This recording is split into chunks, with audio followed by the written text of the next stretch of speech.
अस्सलामुअलैकुम। आइए सुनते हैं एक खूबसूरत नौजवान का किस्सा हैरत जिस पर गैर मर्ई मखलूक आशिक हो गई। मैं और शहरियार जिगरी दोस्त हैं। हम साथ पढ़े और खेल कूद कर बड़े हुए क्योंकि हमारा बचपन से ही एक दूसरे के घर आना जाना था। मैं एक आम सी शक्ल सूरत का मालिक था, जबकि शहरियार, जिसे मैं प्यार से शहरी बोलता था, बेपनाह हसीन था। खुदा ने उसे फुर्सत में बनाया था। लड़कियां तो लड़कियां, लड़के भी उसे देखकर शशतर रह जाते थे। वो था ही ऐसा हसीनो जमील। ये उन दिनों की बात है जब हम अपनी तालीम से फारिग हुए थे। शहरी के वालिद एक स्कूल में हेडमास्टर थे। उनका गुजारा अच्छी तरह हो रहा था। उसके वालिद की अच्छी तरबियत का नतीजा था कि शहरी ने कभी कोई गलत काम न किया था। एक दिन शहरी मेरे पास आया और कहने लगा, यार मैं जिम ज्वाइन कर रहा हूँ, तुम भी मेरे साथ ही लग जाओ, दोनों साथ आया जाया करेंगे। मैंने उससे कहा, यार मुझे इस काम में कोई दिलचस्पी नहीं है, इसलिए मेरी तरफ से माजरत है। असल बात ये थी कि उन दिनों मेरे घर के माली हालात अच्छे न थे। मैं उसे बताना नहीं चाहता था, इसलिए किसी तरह मैंने उसे टाल दिया। शहरी बाकायदगी से जिम जाने लगा था, जबकि मैं ट्यूशन पढ़ाने में मसरूफ हो गया। हम दोनों फारिग होकर ढेर सारी बातें किया करते थे। बाकायदगी से जिम जाने की वजह से शहरी की बॉडी शेप और ज्यादा खूबसूरत होती जा रही थी।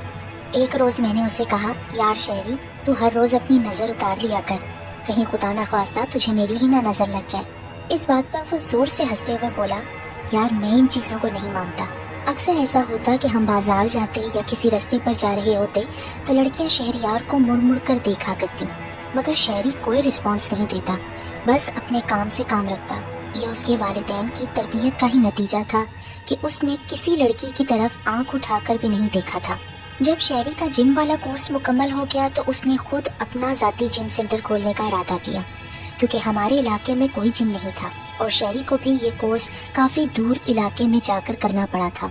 हमारे इलाके में ऐसे बहुत से लड़के थे जो ये शौक रखते थे, मगर अपनी कन्वीनियंस ना होने की वजह से बेचारे अपने इस शौक को दिल में ही लिए बैठे थे। शहरी ने जिम सेंटर के मास्टर से इस सिलसिले में बात की तो उन्होंने शहरी का हर तरह साथ दिया।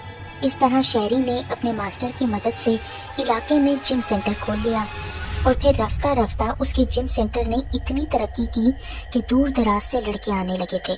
और फिर ये हुआ कि दिन दुगनी रात चुगनी तरक्की करने और जिम सेंटर में मसरूफ रहने की वजह से शहरी अब मुझसे कम ही मिल पाता था। मैं अक्सर सोचा करता था कि शायद शहरी मगरूर हो गया है। जाहिर है अल्लाह ताला ने उसे हर मामले में दिल खोलकर नवाजा है, गरूर तो आना ही है। फिर मैं अपने ख्यालात को फौरन ही अपने जहन से झटक दिया करता कि मेरा दोस्त शहरी ऐसा नहीं हो सकता। जब मैं अपने ये ख्यालात शहरी के सामने रखता तो वो खूब हंसता और कहता, यार दुनिया इधर की उधर हो जाएगी मगर मैं नहीं बदल सकता। मुझे कुछ दिनों से ऐसा महसूस होने लगा कि शहरी कई दिनों से कुछ बुझा बुझा सा रहने लगा है।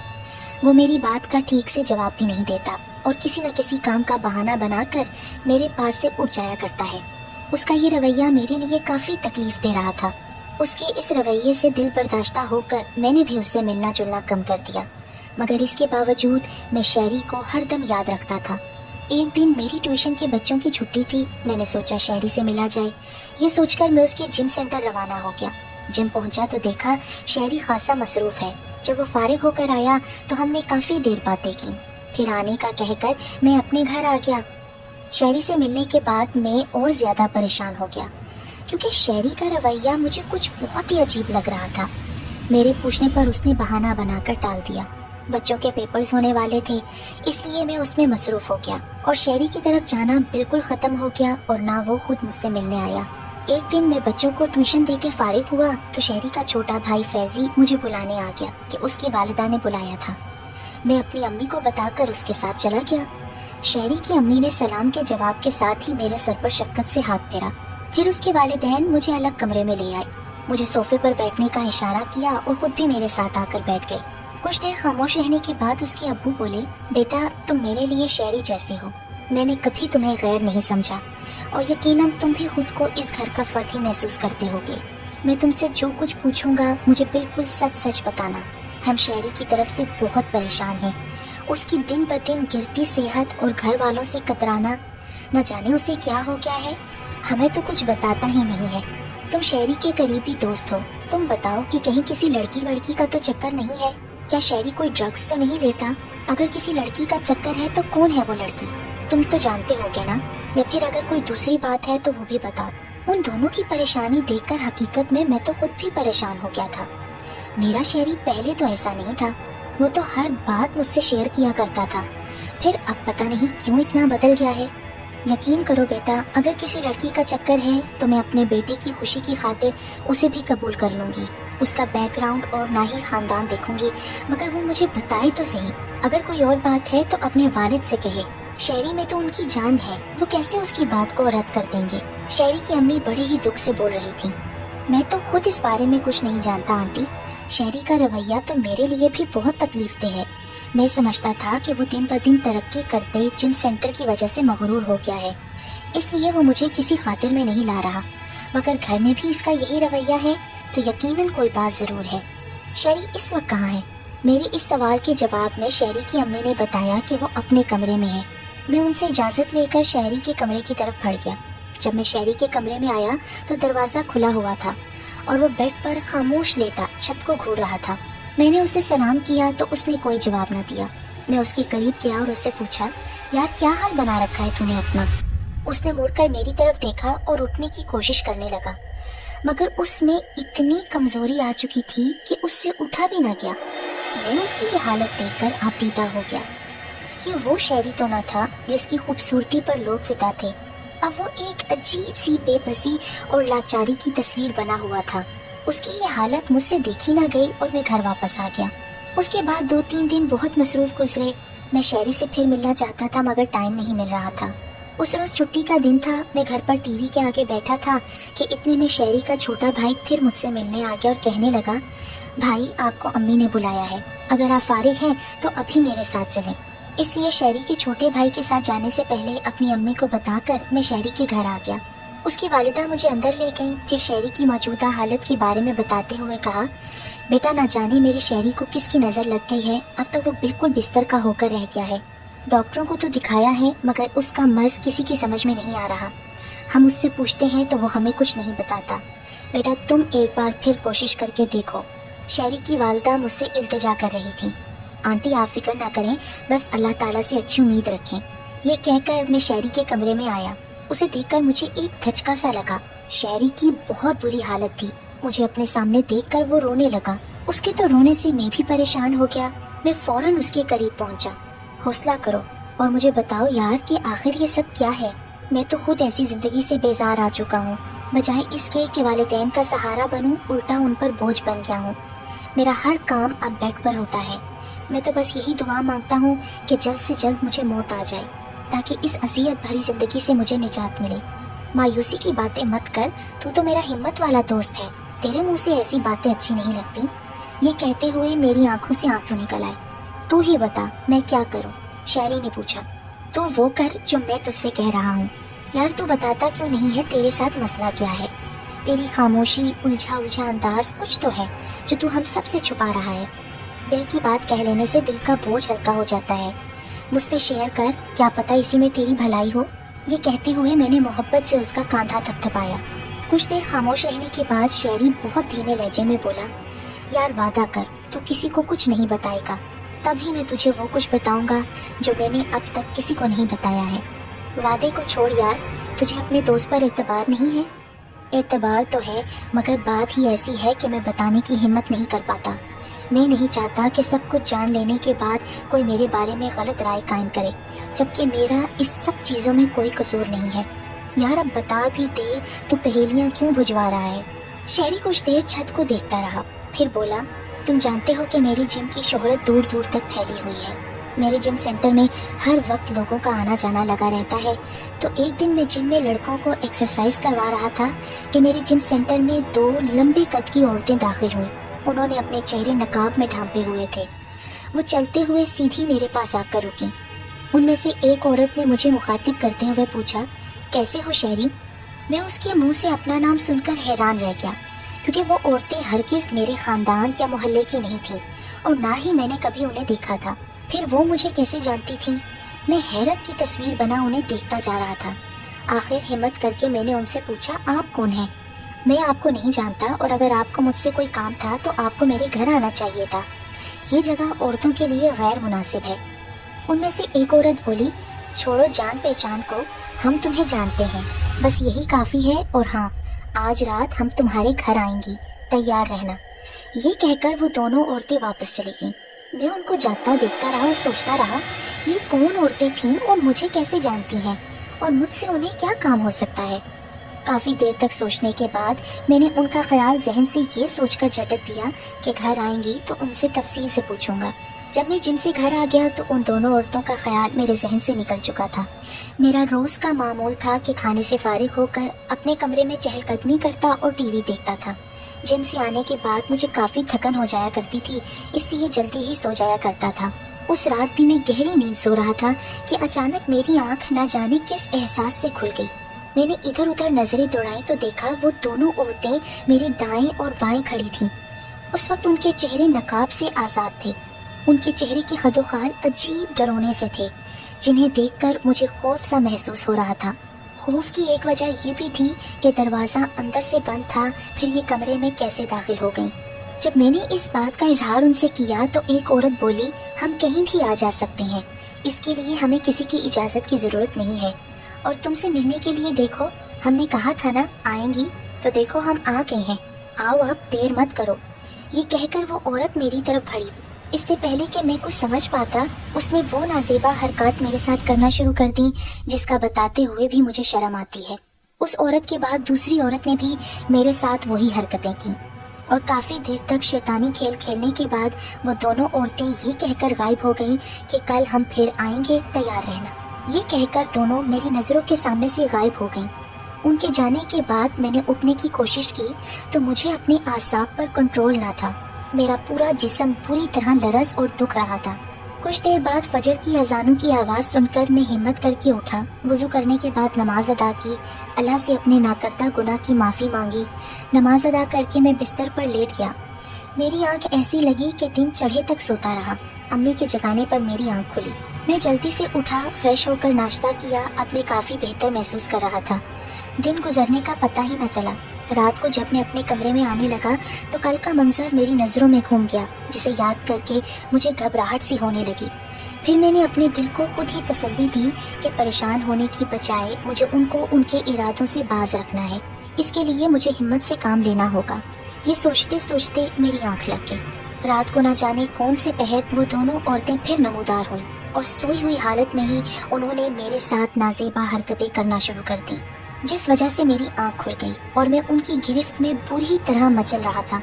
मगर वो न जाने कैसी फौलादी किस्म की औरतें थीं कि बावजूद मर्द होने के मैं उन पर काबू नहीं पा सका। फिर अचानक वो मेरी नज़रों के सामने से गायब हो गई। उनके जाने के बाद मैंने उठने की कोशिश की तो मुझसे उठा नहीं जा रहा था।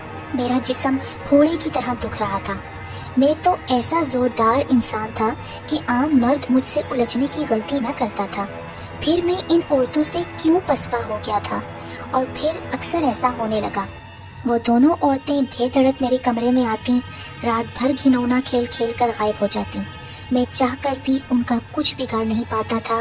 वो इंतहाई ताकतवर औरतें थीं, जबकि मेरी तमाम कुव्वतें न जाने कहाँ चली जाती थीं कि मैं उनके आगे बिल्कुल बेबस होकर रह जाता था। ये बात ऐसी थी कि मारे शर्म के मैं किसी को बता भी नहीं सकता था। इसलिए मैंने चुप साध ली कि कौन यकीन करेगा मेरी इन सब बातों पर। उल्टा सब लोग मेरा मजाक उड़ाएंगे, मुझे गलत करार देंगे, इसलिए मुझे चुप ही रहना बेहतर है। ये जो तो मुझे बेजार पड़ा देख रहा है ना, ये उन बदबख्त गंदी औरतों की करनी का नतीजा है। पहले तो मैं लड़खड़ा कर चल लिया करता था, अब तो मुझसे चलना तो दूर की बात है, बिस्तर से उठा भी नहीं जाता। मेरा हर काम वालिदैन ही किया करते हैं। कितनी शर्म और अफसोस का मुकाम है कि मुझे अपने वालिदैन का सहारा बनना चाहिए था, उल्टा मैं उन पर बोझ बनकर रह गया हूँ। दुआ करता हूँ कि ऐसी जिंदगी से तो मौत ही आ जाए। ये कहकर शहरी बुरी तरह रोने लगा। शहरी को रोता देखकर मेरा दिल दुख की शिद्दत से कटने लगा। मैंने उसके कंधे पर हाथ रखते हुए कहा, यार मायूसी की बातें नहीं किया करते, अल्लाह से खैर की दुआ करो, वो सब कुछ ठीक कर देगा। मैं भी पूरी कोशिश करूँगा तुम्हें इस मुसीबत से निजात दिलाने की। बहुत देर हो चुकी है, अब मैं चलता हूँ, तुम फिक्र मत करो, इंशाल्लाह सब ठीक हो जाएगा। ये कहकर मैं उसके कमरे से बाहर आ गया। मैं दिल ही दिल में पक्का इरादा कर चुका था कि शहरी को हर कीमत पर इन खबीस गंदी जिन्नात औरतों के चुंगल से निकालूंगा। شہری نے مجھے کمرے سے نکلنے سے پہلے ہاتھ جوڑ کر التجا کی کہ ان باتوں کا ذکر کسی اور سے نہ کرنا، تم دوست ہو اس لیے تمہیں شریک راز کیا ہے، ورنہ میں کسی اور کو بتانا نہیں چاہتا تھا کہ پھر میں کسی سے نظریں کبھی نہ ملا پاؤں گا۔ پر میں نے سوچ لیا تھا کہ شہری لاکھ منع کرے میں یہ بات اس کے والد کو ضرور بتاؤں گا کہ یہ کوئی معمولی بات نہیں ہے جس کو نظر انداز کیا جائے۔ میں شہری کے والد کے پاس پہنچا اور پوری بات انہیں بتا دی، پھر ان سے کہا کہ انکل آپ دیر نہ کریں، شہری کو کسی اچھے عالم کو دکھائیں، کہیں خدا نخواستہ شہری کو کوئی نقصان نہ اٹھانا پڑ جائے۔ ان تمام باتوں کو سن کر انکل بولے، اگر شہری مجھ پر اعتماد کر کے یہ تمام باتیں مجھے پہلے بتا دیتا تو بات اتنی آگے نہ بڑھتی۔ انکل وہ تو اب بھی اس بات کو راز رکھنا چاہتا ہے، مگر میں ایسی بے وقوفی ہرگز نہیں کرنے دوں گا۔ حالانکہ اس تمام قصے میں اس کا کوئی قصور نہیں ہے، مگر وہ شرمندگی سے نظریں نہیں ملا رہا۔ بیٹا میں اپنے بیٹے کو بہت اچھی طرح جانتا ہوں، وہ کبھی کوئی غلط کام نہیں کر سکتا۔ اگر وہ مجھے سب کچھ پہلے بتا دیتا تو میں بات آگے بڑھنے ہی نہ دیتا۔ بہرحال میں آج ہی سید شاہ صاحب سے ملتا ہوں، اس سلسلے میں وہی مدد کر سکتے ہیں۔ ٹھیک ہے انکل، میں بھی آپ کے ساتھ چلوں گا۔ سید شاہ صاحب ہمارے علاقے کے مشہور دم درود کے ماہر جانے جاتے تھے، ان کے پاس دور دور سے لوگ آتے تھے، ان کی دعا میں بھی بہت اثر تھا۔ وہ عشاء کے بعد بیٹھتے ہیں اور لوگوں کے مسئلے حل کیا کرتے ہیں۔ چنانچہ عشاء کی نماز پڑھ کر میں شہری کے گھر آ گیا، پھر اس کے والد کے ہمراہ سید شاہ صاحب کی طرف روانگی ہوئی۔ کچھ دیر کے انتظار کے بعد ہماری باری آ گئی۔ شہری کے والد نے شہری کے ساتھ پیش آنے والے تمام واقعات سید شاہ صاحب کو بتائے، جسے سن کر سید شاہ صاحب سوچ میں پڑ گئے۔ پھر کچھ دیر کے بعد بولے، مسئلہ بہت گمبھیر معلوم ہوتا ہے، آپ کل بچے کو لے کر آئیں، اسے دیکھنے کے بعد ہی کچھ کہا جا سکتا ہے۔ دوسرے دن ہم شہری کو لے کر سید شاہ صاحب کے پاس پہنچے۔ شہری کو لے ہم وہاں کس طرح پہنچے یہ ایک الگ داستان ہے۔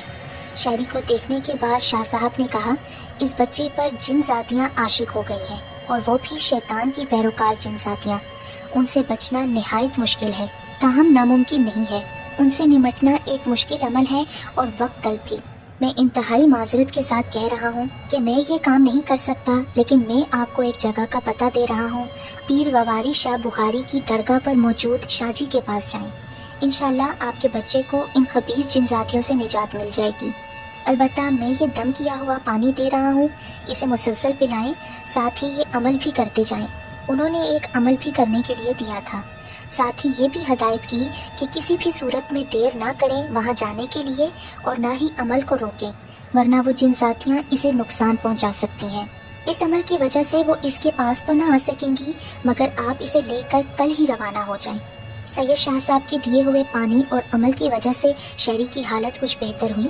دوسرے دن ہم پیر گواری شاہ بخاری کی درگاہ کے لیے روانہ ہو گئے۔ یہ ڈھیرکی سے آدھے گھنٹے کی مسافت پر ایک چھوٹا سا گاؤں تھا۔ جب ہم اس گاؤں میں داخل ہوئے تو دیکھا کہ مرد عورتیں اپنے اپنے کاموں میں مشغول تھے۔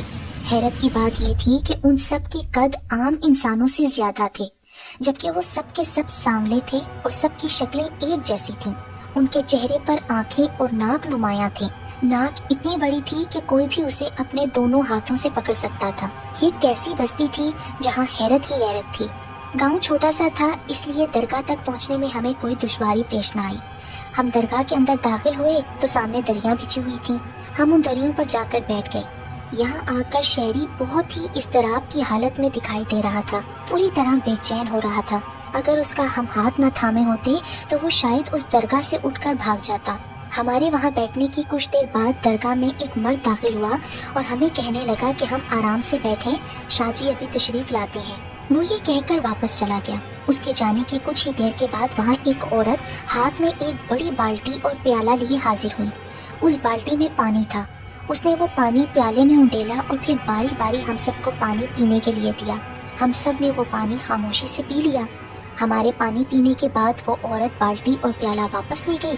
کچھ ہی دیر کے بعد ایک روپ دار شخصیت اندر داخل ہوئی۔ انہیں دیکھ کر ہی ہمیں اندازہ ہو گیا کہ یقیناً یہ شاہ جی ہیں۔ پھر انہوں نے ہم سے آنے کا مقصد پوچھا۔ شہری کے والد نے مختصراً تمام قصہ کہہ سنایا۔ تمام باتیں سننے کے بعد انہوں نے شہری کے والد سے کہا، سب سے پہلے تو اس لڑکے کے گلے اور بازوں سے بندھے تمام تعویذ نکال کر اس ڈبے میں ڈال دیں۔ انہوں نے ایک کونے میں رکھے ڈبے کی طرف اشارہ کرتے ہوئے کہا۔ ان کے کہنے پر شہری کے گلے اور بازو کے تمام تعویذ نکال کر کونے میں رکھے ڈبے میں ڈال دیے گئے، جس سے شہری کی بے چینی میں اب فرق آیا۔ پھر شاہ جی نے شہری پر دم کیا۔ ان کے دم کرنے سے شہری بالکل پرسکون ہو گیا۔ کچھ دیر بعد وہ عورت جو ہم سب کو پانی پلا کر گئی تھی پھر آئی۔ اب کی بار اس کے ہاتھ میں کھانے کی ٹرے تھی۔ اس نے پہلے دسترخوان بچھایا، پھر اس پر کھانا چن دیا اور واپس چلی گئی۔ اس کے جانے کے بعد شاہ جی نے ہمیں کھانے کا اشارہ کرتے ہوئے کہا، آپ لوگ ہمارے مہمان ہیں اور ہمارے یہاں مہمان نوازی کا رواج ہے، دیر نہ کریں، آ جائیں۔ ہم کھانے کے لیے دسترخوان کے قریب آ گئے۔ کھانے سے فارغ ہوئے تو شاہ صاحب نے ایک دم کی ہوئی پانی کی بوتل دیتے ہوئے کہا، اس پانی کو بلا ناغہ اس بچے کو پلانا ہے، اگر پانی ختم ہونے لگے تو اس میں دوسرا پانی ڈال لیں، اس طرح اگلے منگل تک اس پانی کو پلانا ہے۔ منگل کو جب آئیں تو اس بوتل کو اپنے ہمراہ لانا نہ بھولیں۔ ہم نے شاہ جی کا شکریہ ادا کیا، سلام کر کے درگاہ سے باہر آ گئے، گاڑی میں سوار ہو کر گھر کا راستہ لیا۔ اگلے منگل کو ہم پھر گواری شاہ صاحب کی درگاہ پر پہنچے۔ گزشتہ منگل سے اب تک شہری کی حالت میں نمایاں فرق آیا تھا، اب وہ بیڈ پر سے خود بیٹھنے کے قابل ہو گیا تھا۔ اس بار بھی جب ہم درگاہ پر پہنچے تو حسب روایت پہلے پانی کی بالٹی اور پیالہ لایا گیا، پھر اس نے دسترخوان لگایا اور پھر وہاں سے وہ عورت چلی گئی۔ شاہ جی نے ہمیں کھانا کھانے کو کہا۔ ہم میں سے کسی میں بھی یہ جرات نہ تھی کہ ہم کھانا کھانے سے انکار کرتے، لہٰذا سب نے انتہائی خاموشی سے کھانا کھایا۔ کھانے سے فارغ ہوئے تو عورت آئی، دسترخوان سمیٹ کر چلی گئی۔ شاہ جی نے شہری پر دم کیا اور اسی بوتل میں دوسرا پانی دم کر کے دیا اور پھر کہنے لگے، 7 منگل تک آنا ہے، انشاءاللہ تعالیٰ آپ کا بیٹا اللہ کے فضل سے ٹھیک ہو جائے گا، پانی ختم ہو جائے تو دوسرا پانی ڈال لیا جائے۔ اس کے بعد ہم لوگوں نے اجازت چاہی، گاڑی کے ذریعے گھر آ گئے۔ علاج کے دوران ایک بار بھی وہ خبیث اور گندی جن ذاتیاں شہری کے پاس پھر نہ آ سکیں، جس کی وجہ سے شہری تیزی سے بہتر ہوتا جا رہا تھا۔ اور ایک وقت یہ آیا کہ شہری اپنے پیروں پر کھڑا ہونے لگا، اور یہ سب اللہ کے کرم کی وجہ سے ہوا تھا۔ ہم باقاعدگی سے ہر منگل کو اس درگاہ میں جاتے، ہر بار وہی عورت سب سے پہلے پانی لاتی، پھر کچھ دیر بعد کھانا پروستی، اور اتنے دنوں ہم وہاں جا رہے تھے، مگر اس دوران میں اس عورت نے کسی کی طرف آنکھ اٹھا کر بھی نہ دیکھا تھا اور نہ ہی کسی سے مخاطب ہوئی تھی۔ بہرحال ہمیں ان سے کیا لینا دینا تھا، ہمارے لیے اتنا ہی کافی تھا کہ وہ ہمارے کام آ رہے تھے۔ بلا آخر 7واں منگل آ پہنچا۔ اس دوران شہری بالکل ٹھیک ہو چکا تھا۔ ہم شہری کو لے کر درگاہ پہنچے۔ حسب معمول پہلے ہمارا پانی پھر کھانے سے توازی کی گئی۔ کچھ دیر بعد شاہ جی کی آمد ہوئی۔ انہوں نے شہری پر دم کیا، پھر دم کی ہوئی پانی کی بوتل دیتے ہوئے کہا، آپ کا بیٹا اللہ کے فضل و کرم سے ٹھیک ہو گیا ہے، اب وہ دونوں خبیث شیطان جن ذاتیاں کبھی اسے تنگ نہیں کریں گی۔ لیکن اب آپ کو ایک کام کرنا ہوگا کہ یہ لڑکا جو جم سینٹر چلاتا ہے، وہ جم سینٹر اس کو چھوڑنا پڑے گا۔ آپ لوگوں کے ذہنوں میں اب یہ سوالات اٹھیں گے کہ شہری کی طبیعت کا اس جم سینٹر سے کیا تعلق ہے، تو میں مختصراً آپ کو بتاتا ہوں کہ اس جم سینٹر سے پہلے وہاں جو گھر تھا وہ جنات کے قبضے میں تھا۔ حالانکہ آپ لوگوں نے اجازت سے اس جم سینٹر کی تعمیر کرائی تھی، مگر جو وہ جنات تھے اس جگہ سے جانے کے لیے تیار نہیں تھے، اس لیے نتیجہ آپ لوگوں کے سامنے ہے۔ بہرحال جو ہوا اس قصے کو چھوڑیں اور اللہ کا شکر ادا کریں کہ آپ کا بیٹا ان خبیثوں کے چنگل سے آزاد ہو چکا ہے، اور آئندہ وہ کبھی پھر اس کو ستانے کی جرت نہ کریں گی۔ لیکن اب یہ لڑکا اس جم سینٹر کی طرف کبھی بھول کر بھی رخ نہ کرے، یہی اس کے حق میں بہتر ہوگا۔ ہم نے ان سے اجازت چاہی تو وہ کہنے لگے، آپ کے بیٹے کو مزید علاج کی ضرورت نہیں ہے، اس لیے اب آپ نے یہاں نہیں آنا، اگر بہت کوئی ضروری کام ہوا تب آیا جا سکتا ہے، ورنہ یہاں کا دوبارہ رخ نہ کرنا۔ ان کی شخصیت کا روب ایسا تھا کہ ہم میں سے کوئی بھی کیوں کا سوال نہ کر سکا، اور ہاں میں سر ہلا کر ہم سب وہاں سے گھر آ گئے۔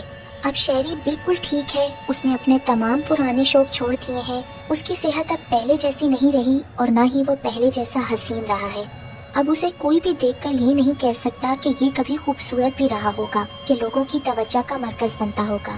دوسری طرف شہری اپنے ماضی کو دہرانا بھی نہیں چاہتا، جبکہ مجھے اس کا ماضی بھی یاد ہے، اور وہ عجیب و غریب گاؤں بھی، جہاں چاہنے کے باوجود ہم میں سے کسی نے بھی دوبارہ اس کا رخ نہیں کیا۔ کیا پتا آپ کو یہ کہانی سچ نہ لگے، لیکن یہ بالکل ناقابل یقین سچی کہانی ہے۔